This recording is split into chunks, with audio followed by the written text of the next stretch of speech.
하나님 말씀 사도행전 1장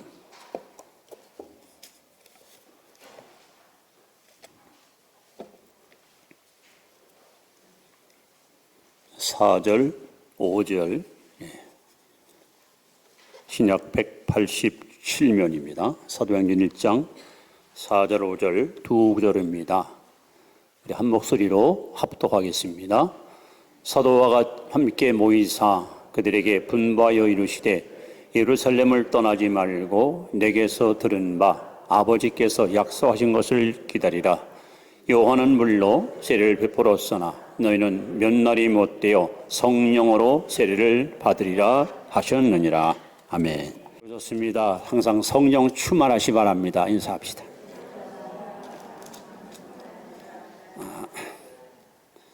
누가복음 12장 54절 말씀을 제가 잠깐 읽어드립니다.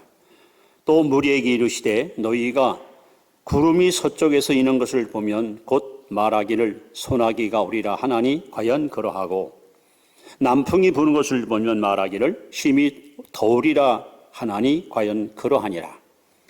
외식하는 자여 너희가 천지의 기상은 분간할 줄 알면서 어찌 이 시대는 분간하지 못하느냐. 여러분 한약방에 가시면 한의사가 진맥을 합니다. 그래서 정말 훌륭한 한의사는 진맥을 통해서 이 사람의 병명을 정확하게 발견하고 거기에 맞는 처방을 통해서 건강을 이끌어가는 훌륭한 의사로 평가받게 됩니다. 우리 그리스도인들은 역사의식이 분명해야 됩니다. 내가 지금 살고 있는 이 시대가 어떤 시대며 이 시대의 흐름이 어느 방향으로 갈 것인가. 우리는 영적인 안목을 가지고 이렇게 역사의 맥을 짚을 줄 아는 이러한 지혜로운 성도가 되어야 됩니다. 오늘 저는 여러분에게 성령 강림 주일을 맞이해서 임무교도라는 이런 제목을 가지고 함께 은혜를 나누려고 합니다. 우리는 창세기부터 말라기까지 성부 하나님 시대, 마태복음부터 사도행전 직전까지를 성자 예수님 시대, 사도행전부터 오늘까지 성령 시대 혹은 은혜 시대, 교회 시대 이렇게 셋으로 구분을 하고 있습니다. 저는 여러분 첫 번째 우리 창조주 하나님 시대에 대해서 이 시간 먼저 말씀을 드리려 합니다. 창조주 하나님 시대. 특히 창세기 2장 7절 말씀을 여러분 앞에 먼저 소개하는데 함께 읽습니다. 시작. 여호와 하나님이 땅의 흙으로 사람을 지으시고 생기를 그 코에 불어넣으시니 사람이 생명이 되니라. 자, 우리 인간은 어떻게 지음받았습니까? 바로 하나님이 땅의 흙으로 사람을 빚으시고 그리고 그 코에다가 생기를 불어넣어서 사람이 됐다. 이렇게 성경은 명확하게 인간 창조의 모습을 언급하고 있습니다. 여기 그 흙, 아담아, 티끌, 먼지 이런 뜻인데 여러분 우리의 몸은 흙에서 왔다가 흙의 것을 먹고 흙의 것을 취하다가 다시 흙으로 돌아가는 그야말로 먼지와 같고 티끌과 같은 연약한 존재입니다. 이때만 해도 즉 흙으로 빚을 때만 해도 생명도 없고 이성도 없고 양심도 없고 아무것도 없습니다. 그런데 하나님이 이 코에다가 생기, 르아크라는 말인데 하나님의 영을 후 불어넣어서 드디어 사람이 탄생합니다. 즉 우리 인간은 땅의 흙과 하나님의 영이 연합해서 만들어진 영적인 존재. 이 껍데기 몸만 사람이 아니라 이 속에 영혼이 담겨있는 보배롭고 존귀한 자로 하나님 우리를 창조하셨습니다. 자, 이렇게 지음받은 인간에게 하나님이 최초로 하나의 언약을 선포합니다. 동산 각종 모든 실과 열매는 내가 임의로 먹되 동산 중앙에 있는 실과 열매를 먹지 말아라. 먹는 날에는 정령 죽으리라. 자, 흙으로 지음받은 인간이 육체를 따라 살 거냐 아니면 하나님의 영을 받았으니 성령을 따라 살 것이냐. 이제 자유의지가 어느 쪽으로 순종에 따라서 인생의 운명이 갈라지는데, 안타깝게 아담 하와는 성령을 따라 말씀을 순종치 않고 육체 욕심을 따라 보기도 하고 먹기도 하고 보암직한 선악을 따먹음으로 결국 죄인이 되고 타락의 문화를 이 땅에 고스란히 남겨주었습니다. 우리가 성경을 보시면 인간이 하나님께 범죄함으로 가장 큰 형벌이 뭘까? 가장 큰 비극이 뭘까? 창세기 6장 3절에 보시면 하나님이 말씀합니다. 나의 영이 성령이 영원히 사람과 함께하지 않겠다. 이것이 최대 비극입니다. 그래서 로마서 8장 9절에 누구든지 그리스도의 영이 없으면 그리스도의 사람이 아니다. 여러분, 교회 다닌다고 하나님 사람 아니에요. 세례받았다고 지붕 얻었다고 하나님의 자녀 아니에요. 그 속에 영이 있어야, 성령이 있어야 그것이 하나님의 사람이에요.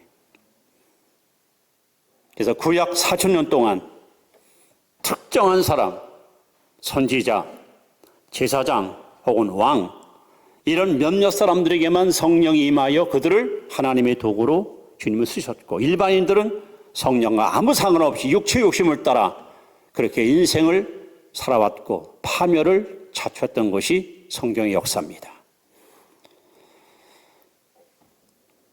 하나님은 이제 인무교대를 시도하십니다. 그래서 구약에만 해도 약 460군데 메시아, 예수가 이 땅에 오실 것을 계속해서 예고합니다. 수많은 선지자들이 나타나서 보라, 처녀가 잉태에서 아들을 낳으리라, 베들레헴에서 태어나리라, 그가 와서 십자가 지고 고통을 받으리라, 죽은 지 사흘 만에 부활하리라, 예수님에 관한 유명한 예언의 메시지를 수없이 전하면서 성부 하나님의 시대가 성자 예수 시대로 바뀌는 것을 수없이 하나님이 예고하셨습니다. 그래서 드디어 예수님은 메시아로, 기름 부은 자, 메시아로, 그리스도로 이 땅에 오셨습니다.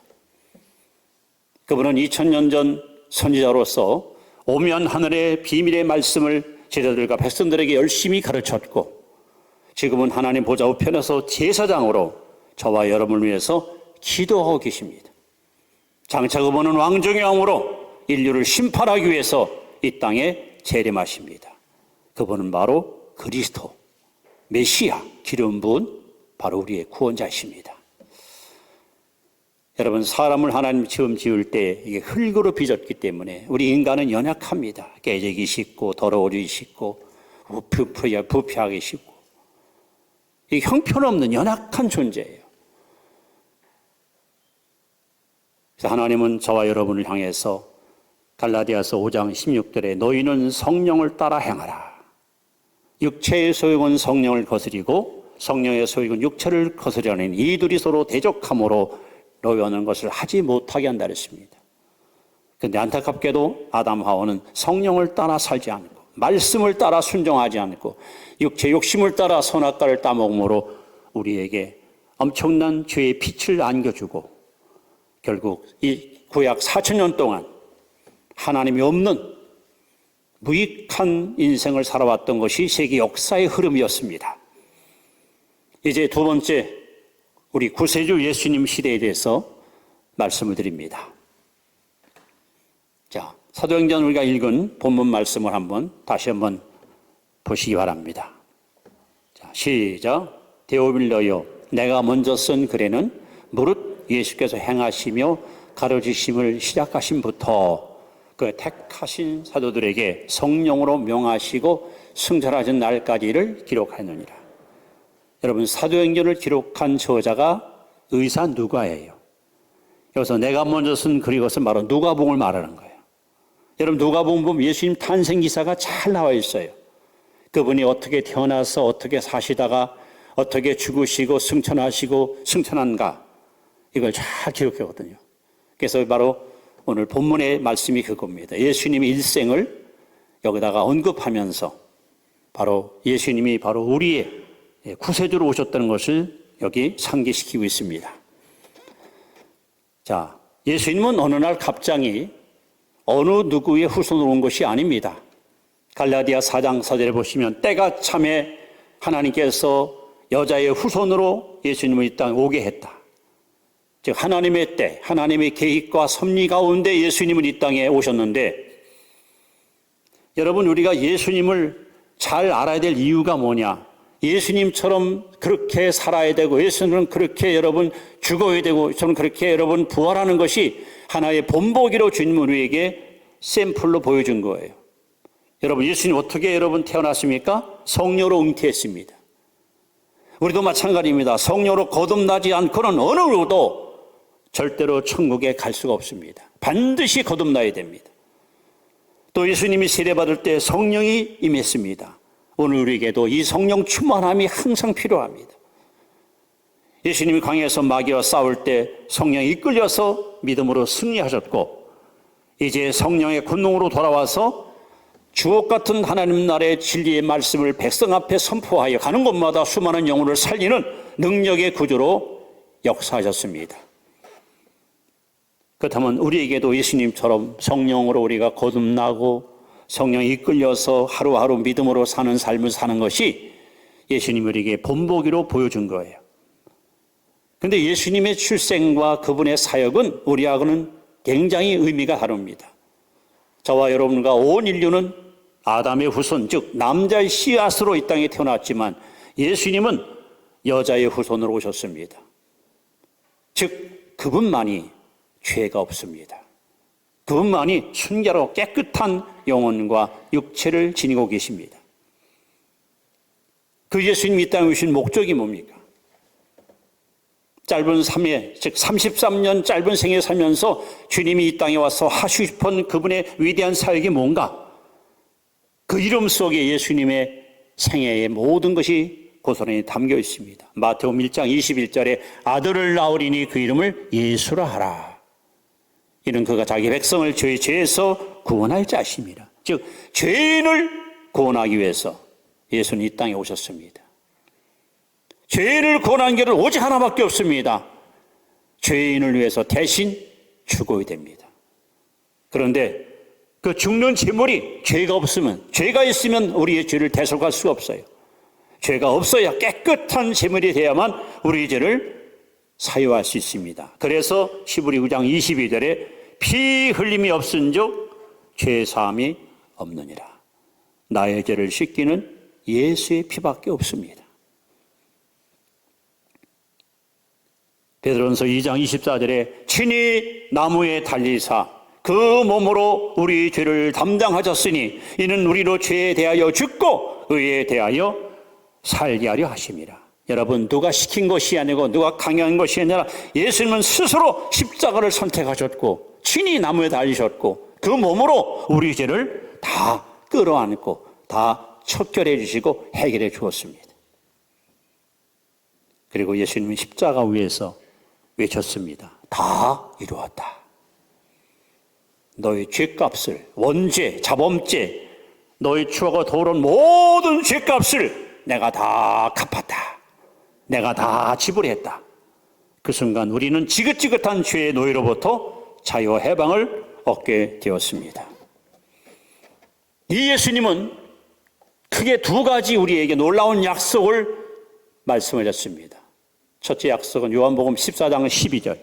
예수께서 가라사대 내가 진실로 너에게 이르노니 나를 믿는 자는 나의 하는 일을 저도 할 것이요 이보다 큰 것도 하리니 이는 내가 아버지로 감이니라.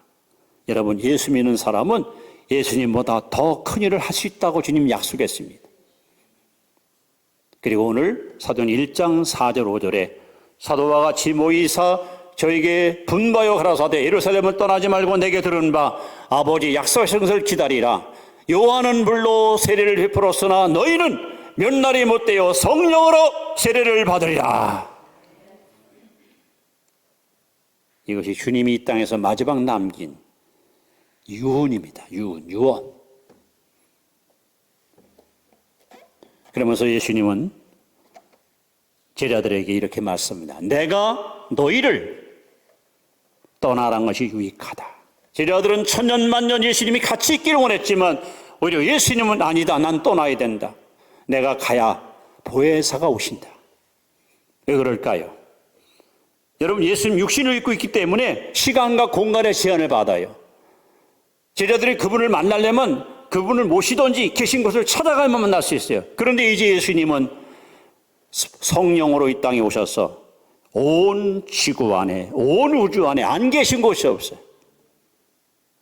여기도 주님 계시고 저 밖에도 계시고 여러분 집에도 계시고 언제든지 우리와 함께 있고 싶고 임마누엘 은총을 우리에게 주시기 위해서 주님은 말씀합니다. 내가 가는 것이 유익하다. 내가 가면 파라크레토스, 보혜사 성령을 너에게 보내주리라. 그리고 주님은 드디어 감람산에서 제자들을 바라보는 가운데 하늘로 승천하십니다.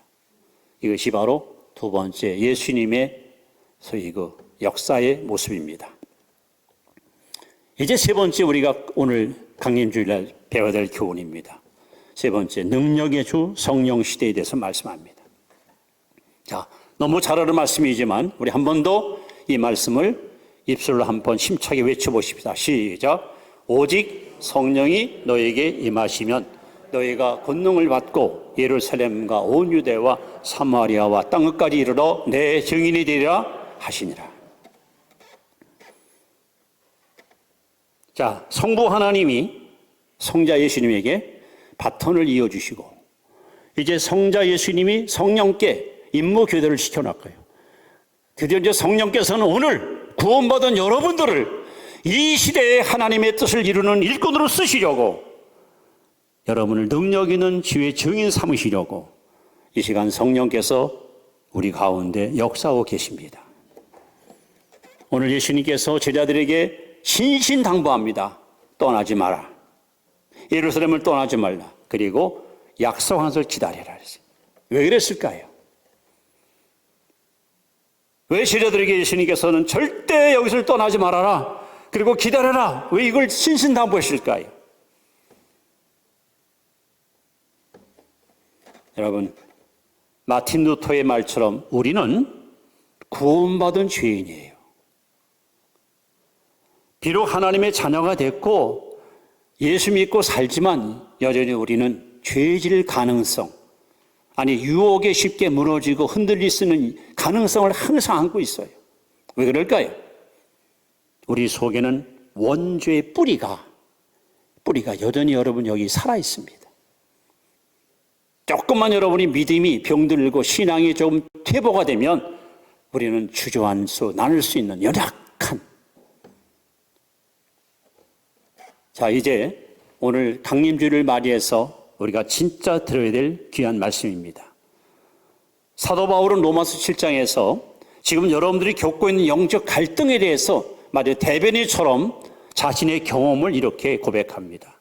내가 원하는 바 선은 행치 아니하고 원치 않은 바 악을 행하도다.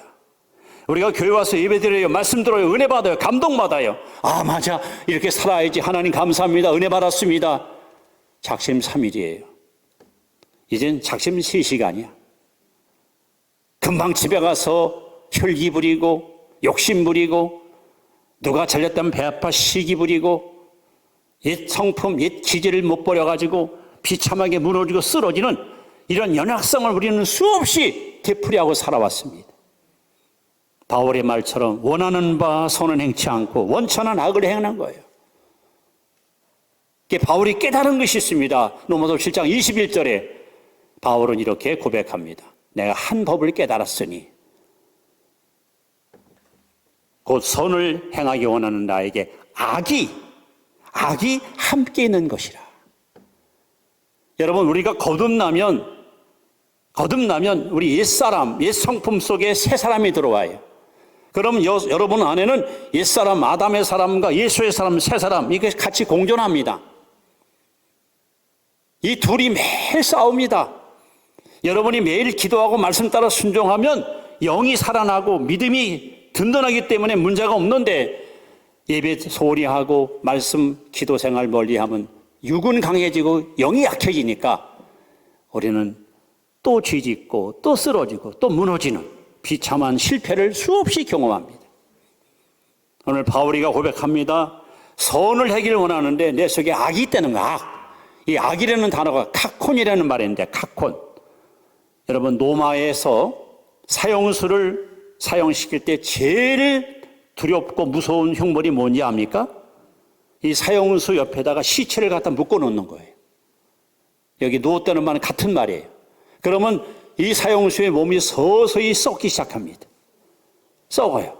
구더기가 서식하고 여기저기 부패하고.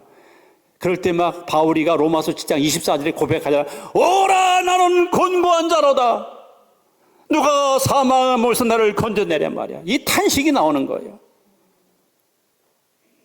여러분 솔직히 말씀해 보세요. 여러분 신앙생활 만족하십니까? 매일매일 이기고 사십니까? 죄 안 짓고 사십니까? 깨끗이 사십니까? 거룩하게 사십니까? 혈기 안 부리십니까? 욕심 안 내십니까? 진짜 사명감당 잘 하십니까? 예수님 닮기를 원하지만 진짜 예수 닮은 모습 있으십니까? 우리는 없습니다. 이렇게 말씀하면 우리는 하나님 앞에 내놓을 것이 아무것도 없어요. 바로 그것 때문에. 그거를 주님이 아시기 때문에 기다려라. 기다려라. 위로부터 하나님이 부어주시는 성령 세례를 받고 나서 가서 주의를 하라고 지금 말씀하는 거예요. 우리 예수 믿는 사람들은요, 세례를 2개를 꼭 받아야 돼요. 첫째는 물 세례. 이거는 죄 씻음 받는 거예요. 죄인이 구원받는 하나의 영적 의식이죠. 둘째는 성령 세례 받아야 돼요. 이거 받아야 여러분 성결한 사람이 돼요. 이거 받아야 우리는 사랑의 사람으로 변화돼요. 이거 받아야 우리는 영적인 능력 있는 성도의 길을 갈 수 있어요. 우리는 오늘도 끊임없이 영적 갈등을 안고 살아갑니다. 여기서 아까 말한 로마서 1장 21절에 악이 내 안에 있다. 악이라는 말은 카콘이라는 말은 나쁜 성질 이런 말이에요. 이런 사람들은요, 그 기질이 있어요. 성질이 다 있어요. 이거 언젠가는 또 여러분 여기서 겨울로 옵니다. 누가 와서 턱 건드리면요, 죽은 줄 알았던 이 기질이 그냥 살아나서 막 그냥 분노를 터뜨리고 막 이를 갈고 말이야. 막 그냥 사람을 막 물어뜯으려고. 이걸 어떻게 여러분 해결할 겁니까? 언제까지나 초라한 모습으로 나쁜 성질 하나 이기지 못해가지고 아휴 내가 또 화냈네. 왜 쓸데없이 내가 또 이랬어. 아휴 하나님 죄송해요. 언제까지나 여러분 그렇게 비참하게 실패 인생 살 거예요. 그런 우리 연약함을 아시고 예수님이 말씀하는 거예요. 제자들아 예루살렘 떠나지 마라. 기다려라. 성령 세례 받아라. 그래 너희들이 능력 있는 신자가 되고 나쁜 기질이 사라지고 못된 습관 끊어지고 하나님 원하시는 거룩한 삶을 살 수 있다는 거예요. 그래서 스가랴 4장 6절 말씀에 이는 능으로 되지 아니하며 힘으로 되지 아니하고 오직 성령으로 되느니라. 여러분 신앙생활은 성령 도움받지 않고는 100% 불가능한 거예요. 여러분 스스로 착하다고요? 남들보다 내가 진실하다고요? 그것 갖고는 신앙생활 못합니다. 성령의 능력을 받아야 성령이 이끌어주는 대로 우리가 순종을 할 때 우리는 승자가 될 수 있습니다. 그래서 오늘 예수님께서 바톤을 이어주는 거야. 임무교대를 성령께 주시는 거야. 그래서 이제 오늘 이 시대를 사랑하는 저와 여러분들이 성령 세례 받아서 오직 성령이 너희가 임하시면 너희가 권능을 받고 두나미스 영적인 힘을 받아서 세상을 변화시키는, 세상을 완전히 개조하는, 세상을 완전히 새 나라로 이끌어가는 그런 능력을 증인이 되라고 주님은 우리에게 성령을 이 땅에 보내주었습니다. 성령 세례 받아야 됩니다. 그래야 나쁜 기질, 못된 성질이 완전히 여러분 죽어지고 하나님이 원하시는 온유하고 겸손한 모습으로 우리는 믿음의 삶을 살아갈 수가 있습니다. 우리가 성령 세례 받을 여지가 이유가 있지만은 제일 중요한 것은 거룩한 삶을 살기 위해서예요. 하나님이 말씀합니다. 내가 거룩하니 너희도 거룩할지어다. 여기서 거룩은 죄가 하나도 없이 깨끗하다 그런 의미가 아니고 구별된, 성별된 삶을 사는 거예요. 여러분 성령 세례 받으면 이건 하나님이 기뻐하지 않는다 할 때는 아주 미련 없이 잘라버립니다. 이거 하나님의 뜻이다 하면은 목숨을 걸고 지키고 행합니다. 그래서 이 세상을 본받지 않습니다. 세상 풍류에 휩쓸리지 않습니다. 그야말로 성별된 삶, 구별된 삶, 나시린의 삶을 살아갈 수 있는 힘, 이것이 성령 세례를 통해서 가능합니다. 또 성령 세례를 받아야 우리는 영적 싸움, 특히 마귀와의 싸움에서 우리는 승리할 수 있습니다. 예수님이 마태복음 12장 28절에 내가 하나님의 성령을 힘입어 귀신을 쫓아낸다 말씀했고, 사도행전 10장 38절에 하나님의 나사렛 예수에게 성령과 능력을 기름 부어 부으심에 저가 도로 다니시며 착한 일을 행하시고 마귀에 눌린 모든 데를 고치셨으니 이는 하나님이 저와 함께 하십니다. 예수님도 하나님께로부터 끊임없이 성령 세례를 받았기 때문에 성령의 능력으로 마귀와의 싸움에서 항상 승리했습니다. 우리가 성령 세례 받아야 사명 감당 제대로 합니다. 직분 감당 제대로 합니다. 성령 세례 받지 않고 사명 감당할 때는요, 자기를 드러내려고 하고 과시하려고 하고 인정받으려고 하고 자기 이름을 갖다 높이려고 하는 어리석은 엉뚱한 일로 이런 빠질 수 있어요. 그냥 성령 세례 받으면 나는 죽고 예수로 살고 육이 죽고 영이 살고 하나님의 영광만 드러내는 겸손한 삶을 살아갈 수 있습니다. 이제 여러분, 성부 하나님은 우리를 창조했습니다. 지음받은 인간은 성령을 따라서 말씀을 순종했으면 되는데 육체의 욕심을 따라서 나가 따먹음으로 인류의 타락의 존재로 만들고 말았습니다. 성자 예수님이 이 땅에 오셔서 그 죄인을 살리기 위해서 대신 십자가에 죽으사 우리 죄값을 지불 하시고 우리에게 생명의 길을 열어놓았습니다. 그런데 예수님이 십자가에 죽으신 진정한 이유는 떠나갔던 하나님의 성령이 우리에게 오게 하기 위해서 그 장벽을 헐어버리려고, 에베소 2장 14절에 보시면 막히는 허시고 예수님 십자가에서 죽으심으로 말미암아 하나님과 우리 사이에 막혔던 이 담이 헐어지면서 예수님 약속대로 드디어 성령이 떠나간 성령이 다시 이 땅에 오신 거예요. 성도 여러분, 2000년 전 마가다라방에 임했던 이른비 성령, 이것은 바로 파종기 때 임했던 최초의 성령 역사입니다. 그리고 오늘 이 시대에 하나님이 부어주는 늦은비 성령, 이것은 바로 추수기, 알곡을 만들기 위한 성령 역사. 오늘 결론적으로 사도행전 2장 17절 말씀을 한번 여러분 보시면서 말씀을 마무리하도록 하겠습니다. 자, 사도행전 2장 17절 같이 한번 큰 소리로 우리 한번 읽습니다. 시작. 내가 내 영을 모든 육체에 부어주리니 너의 자녀들은 예언할 것이요 너의 젊은이들은 환상을 보고 너의 늙은이들은 꿈을 꾸리라. 자, 여기 뭐라고 써집니까? 말세에 내가 내 영을 모든 육체에 부어주리니, 여러분 이 은혜를 사모하십시오. 여러분 육체에 하나님의 성령을 부어달라고 구하십시오. 요한복음 11장 13절에 따라서 구하는 자에게 성령을 주시지 않겠느냐. 여러분 자신의 신앙생활이 만족스럽지 못하고 쉽게 무너지고 흔들리는 나의 비참하고 연약한 모습 때문에 여러분 늘 초라해 보신다면 이제 여러분 자신은 다 포기하십시오. 그리고 위로부터 하나님이 부어주시는 성령의 능력을 여러분 사모하십시오. 하나님이여 나에게 성령의 세례를 부어달라고 하나님께 간구하십시오. 특히 사도행전 2장 18절 17절 말씀, 말세에 내가 영을 모든 육체에 부으리라 약속했습니다. 약속을 붙들고 하나님이 약속을 나에게 이루어달라고 하나님께 간구하십시오. 그래서 여러분들이 정말 죄 씻음 맞는 물세례가 아니라 거룩한 삶을 살아가는 성령 세례 받으면 우리는 내 안에 있는 나쁜 기질, 나쁜 성질, 이것을 우리는 다 깨부수고 하나님 앞에 정말 멋진 신앙인으로 귀하게 쓰임받을 수가 있는 것입니다. 이 시간 성령 세례가 우리에게 충만히 임하기를 사모하는 마음으로 우리 찬양 하나 함께 부르고 기도하는 시간을 가지려고 합니다. 우리 기도하는 마음으로 함께 뜨겁게 찬양하시겠습니다.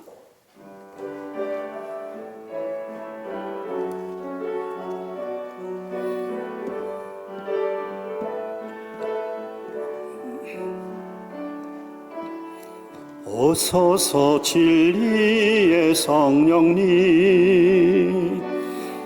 이 땅 흔들며 임하소서. 거짓과 탐욕 죄악에 무너진 우리 가슴 정케 하소서. 오소서 은혜의 성령님 하늘 가르고 임하소서. 거룩한 불꽃 하늘로서 임하사 타오르게 하소서. 주 영광 위에 풍의 불길 타오르게 하소서. 진리의 말씀 이 땅 새롭게 하소서. 은혜의 강물 은혜의 강물 흐르게 하소서. 성령의 바람 이 땅 가득 불어와 흰옷 입은 주의 순결한 백성 주의 영광 위에 이제 일어나 열방을 치유하며 행진하는 영광의 그날을 주소서. 풍의 불길 타오르게 하소서. 풍의 불길 타오르게 하소서. 진리의 말씀 이 땅 새롭게 하소서. 우리 두 손 주시고 찬양합시다. 은혜의 강물 흐르게 하소서. 성령의 바람 이 땅 가득 불어와 흰옷 입은 주의 순결한 백성 주의 영광 위에 이제 일어나 열방을 치유하며 행진하는 영광의 그날을 주소서. 기도합니다.